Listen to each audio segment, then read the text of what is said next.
Assalamualaikum warahmatullahi wabarakatuh dan salam sejahtera. Kembali lagi kita dalam siri episod Japan di chapter set kita, dan saya kini berada di Maidin Tunjung, Kota Baru Kelantan, dan sebenarnya saya tidak keseorangan lah.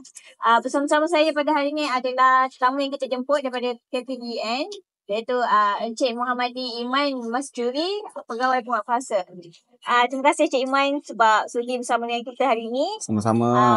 Kalau kita tengok lokasi yang kita adakan, mungkin boleh tahu sebenarnya apa topik yang sebenarnya kita nak bincangkan. So, topik ni juga adalah salah satu topik yang sangat dekat kepada kita dan juga masyarakat lah.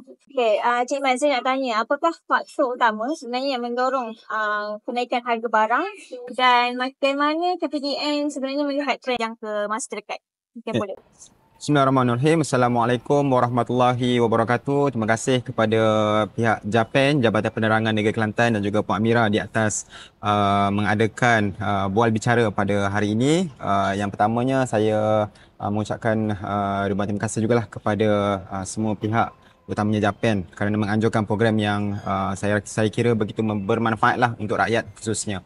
Baik, bercakap mengenai tentang peningkatan kos sara hidup. Biasanya lah Puan Mira, kan kita biasa dengar rakyat Malaysia ni kalau berlakunya kenaikan harga ataupun berlakunya peningkatan kos sara hidup, harga mahal, mereka selalu menyalahkan kerajaan. Sebenarnya kalau kita melihat kepada faktor-faktor utama, kita melihat kepada apa yang berlaku di sekeliling kita secara globalnya. Okay, berlakunya kenaikan kos sara hidup ni sebenarnya kita kena lihat kepada yang pertamanya, iaitu peningkatan nilai mata wang ringgit Malaysia. Kita kena ingat bahawa Malaysia ini adalah negara yang masih lagi kebergantungan, tak kira dari segi ekonomi dan perdagangan dan sebagainya. Oleh kerana kalau nilai mata wang kita jatuh, maka berlakulah kenaikan harga barang-barangan, terutamanya barang-barangan asas. Sebab macam saya kata tadi, Malaysia ini adalah negara kebergantungan. Sebagai contoh, kita ambil buah apple, kita ambil cili, bawang, semuanya kita import. Bila kita import, kita ambil daripada negara luar. Bila berlakunya nilai ringgit Malaysia jatuh, maka kos pembekal yang berada di Malaysia ni untuk import meningkat sebab jatuhnya nilai mata wang ringgit Malaysia kita tu. Okay, itu yang pertama, iaitu sebab faktor utamanya adalah nilai mata wang ringgit Malaysia. Kenapa berlakunya kejatuhan nilai mata wang ringgit Malaysia ni? Kita kena melihat kepada keadaan sekeliling secara globalnya.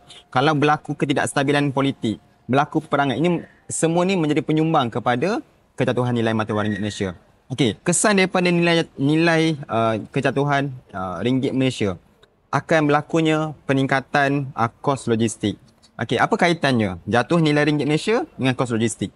Bila nilai ringgit Malaysia jatuh, maka kos-kos logistik di semua peringkat, sama ada pengilang, pemborong ataupun runcit, pun akan memberi kesan, pun akan meningkat. Bila meningkat, mereka ni dikenakan bayaran yang lebih, modal yang lebih untuk bayar kepada pembekal untuk import ni. Jadi siapa yang jadi mangsa? Rakyat lah, iaitu pengguna akhir lah. Sebab mereka ni yang membeli di kedai-kedai runcit ni kan. Jadi kita tak boleh nak menyalahkan kerajaan sahaja. Okey, itu faktor yang kedua, iaitu bila berlakunya nilai mata wang jatuh, kos logistik meningkat, dan yang paling utama iaitu peningkatan harga minyak mentah dunia, yang mana ianya tidaklah seimbang. Okey, maksudnya harga itu tak fix. Okey. Subsidi kerajaan terutamanya melibatkan petroleum. Okey. Walaupun kerajaan memberi subsidi petrol dan juga diesel, tapi subsidi itu tidaklah menyeluruh. Kerana subsidi ini matlamatnya memfokuskan kepada pengguna akhir, iaitu kita lah yang menggunakan kenderaan-kenderaan ni. Jadi orang-orang yang menjalankan ataupun pemain-pemain industri, mereka ini menggunakan petroleum juga, tapi mereka ini tidak dapat subsidi. Jadi bila harga petroleum, harga minyak mentah petroleum meningkat, maka kos diorang ni, kos pengilang, pemborong yang tidak dapat menikmati subsidi oleh kerajaan seperti mana kita ni yang menggunakan kenderaan-kenderaan biasa ni, bila mereka ni tak dapat subsidi, harga minyak mentah naik, diorang pun terpaksa naikkan kos juga sebab diorang pun membayar kos yang lebih tinggi kepada kepada untuk membeli petroleum dan juga diesel ni. Okay, ini adalah 3 sebab secara global. Okey, secara dalaman, saya selaku penguatkuasa, saya tak dapat nafikan bahawa terdapatnya pemain-pemain industri kita ini ataupun kita sebut kartel lah. Puan Mira biasa dengar kartel kan. Kadang-kadang ada juga faktor dalaman iaitu kartel-kartel ini mereka ini ingin menguasai bisnes yang mana mereka yang meletakkan standard harga berapa yang boleh dikenakan kepada rakyat macam kita ni. Jadi kartel pun menjadi faktor kenapa berlakunya kenaikan kos sara hidup. Yang keduanya, saya tak dapat nafikan sepanjang saya berkhidmat dalam perkhidmatan awam ni memang ada peniaga-peniaga yang tamak. Yang tamak ni maksudnya mereka ini mengenakan harga yang tinggi. Kadang-kadang nilai mata wang dah stabil. Kos logistik semua dah seimbang. Tapi mereka ini tak nak turunkan harga. Mereka tetap masih lagi untuk mengekalkan harga yang mereka dah naikkan terdahulu.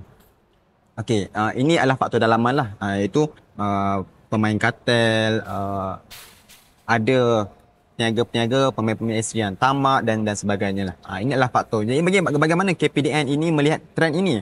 Kita memang sentiasa, penguatkuasa khususnya hari-hari tak pernah miss untuk membuat pemeriksaan harga. Dan juga di samping itu juga di KPDN ini ada PPH ataupun Pegawai Pemantau Harga yang sentiasa memantau harga untuk memastikan sekiranya berlaku kenaikan harga, kita akan ambil tindakan penguatkuasaan undang-undang yang mana yang dikuatkuasakan oleh KPDN itu sendiri.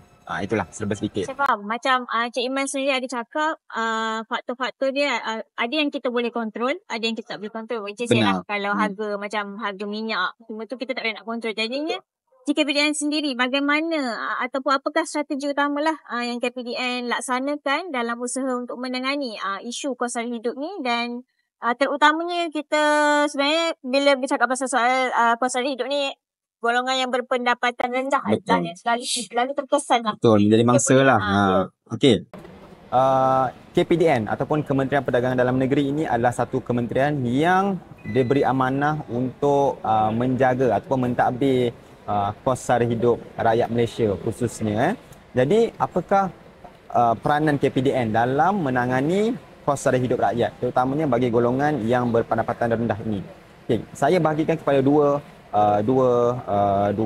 tindakan. Satu, tindakan melalui program. Yang keduanya adalah tindakan melalui penguatkuasaan. Okay, saya jawab satu persatu. Kalau melalui program, saya yakin Puan Mira mesti pernah dengar yang KPDN selalu mengiklankan ataupun mewawarkan program-program Rahmah ni. Rahmah ni. Yang mana di bawah program KPDN kita ada satu inisiatif yang dinamakan sebagai program Payung Rahmah. Program Payung Rahmah ni, di bawah program Payung Rahmah kita ada sub pula. Kita ada program Jualan Rahmah. Kita ada program Bakul Rahmah, Menu Rahmah, Pakej Rahmah dan juga Menu Siswa Rahmah. Okey, yang paling kita nak tekankan, yang paling KPDN memfokuskan yang sangat-sangat ini orang kata macam KPI KPDN inilah, iaitu melaksanakan program Jualan Rahmah. Puan Mira pernah dengar tak program Jualan Rahmah ni? Saya salah seorang yang biasa hadir. Okey. Jadi program Jualan Rahmah ni bila agak-agak bermula? Jadi program Jualan Rahmah ni bermula pada tahun 2023, Januari 2023 sehinggalah kini. Yang mana pelaksanaan ini di seluruh Malaysia. Tak ada negeri yang tak terlibat. Semua negeri terlibat, yang mana melibatkan 222 parlimen dan juga di seluruh lokasi 600 DUN yang terlibat untuk melaksanakan program Jualan Rahmah ini. Jadi apa dia yang KPDN laksanakan untuk membantu golongan-golongan berpendapatan rendah ini? KPDN menawarkan diskaun iaitu sebanyak 10 hingga 30%. Yang mana memfokuskan kepada barang-barang keperluan asas lah. Contohnya apa Puan Mira biasa beli? Kalau barang asas itu mestilah minyak. Minyak masak, bawang. Kita nampak macam barang keperluan asas itu barang-barang masak kan? Sebenarnya tidak. Termasuklah barang-barang macam keperluan mandi, sabun dan sebagainya, beras pun yang termasuk dalam keperluan asas yang dimasukkan dalam program Jualan Rahmah untuk memberi untuk dinikmati oleh golongan-golongan berpendapatan rendah ini. Dan di Kelantan, sebab kita berada di Kelantan ini, pada tahun lepas Puan Mira, kita dah berjaya laksanakan 649 Jualan Rahmah di seluruh Kelantan sahaja. Dan pada tahun ini, itu tahun lepas kan, daripada Januari sampai bulan 12, 649. Tahun ini, sekarang ni kita baru bulan 5, tapi Kelantan dah berjaya melaksanakan sebanyak 771 program Jualan Rahmah yang memfokuskan kepada untuk membantu golongan berpendapatan rendah. Dan setiap DUN, ini bos saya ni mengarahkan ni, setiap DUN mesti melaksanakan 4 kali satu DUN, yang mana sebulan hampir 180 ke 200 program Jualan Rahmah di seluruh negeri Kelantan. Jadi macam mana mereka ni, golongan-golongan berpendapatan rendah nak tahu kat mana kedudukan Jualan Rahmah dibuat? mereka boleh layari laman web KPDN lah. Yang mana kita bagi tahu next Juara Rahmah berada di mana, di don mana, di lokasi mana, mereka semua boleh akses di laman web KPDN untuk tahu. Itu untuk Juara Rahmah lah, membantu yang memang memfokuskan kepada bantu golongan-golongan berpendapatan rendah. Yang keduanya adalah program Baku Rahmah. Program Baku Rahmah ni KPDN memberi bantuan, menyumbang keperluan asas kepada golongan-golongan berpendapatan rendah juga. Mereka ini memberi kepada direct lah kepada rumah lah. Yang mana mereka ini dah ada, kita ini semua dah ada data. Kita terus sumbang bakul yang mana berisi keperluan-keperluan asas lah. Itu Baku Rahmah. Menu Rahmah, biasa dengar tak menu Rahmah? Menu Rahmah ni yang mana kita libatkan pemain-pemain industri makanan yang secara volunteer, secara sukarela, yang nak menawarkan harga maksimum RM5 untuk lunch, makan tengah hari dan juga makan malam. Ini semua ni adalah inisiatif kerajaan bekerjasama dengan pemain industri makanan, menawarkan harga makanan hanya RM5 sahaja maksimum. Nak bawah lagi pun boleh. Tapi kerajaan kata kalau kau nak join, RM5 lah maksimum untuk lunch dan juga dan juga dinner lah. Dan itu adalah menu Rahmah. Pakej Rahmah ini pun sama. Kalau ada syarikat-syarikat yang nak menawarkan pakej-pakej, contohnya insurance, yang menawarkan pakej, tapi pakej ni mesti 3 lah, 3 pakej sekaligus memberi potongan harga 30% potongan harga untuk pakej-pakej ni. Dan yang terakhir iaitu menu siswa ramah. Namun pun menu siswa ramah memfokuskan kepada dalam lokasi universiti lah, yang menawarkan harga makanan RM3.50. Ini antara program yang dianjurkan oleh KPDN untuk membantu golongan berpendapatan rendah. Itu dari segi program.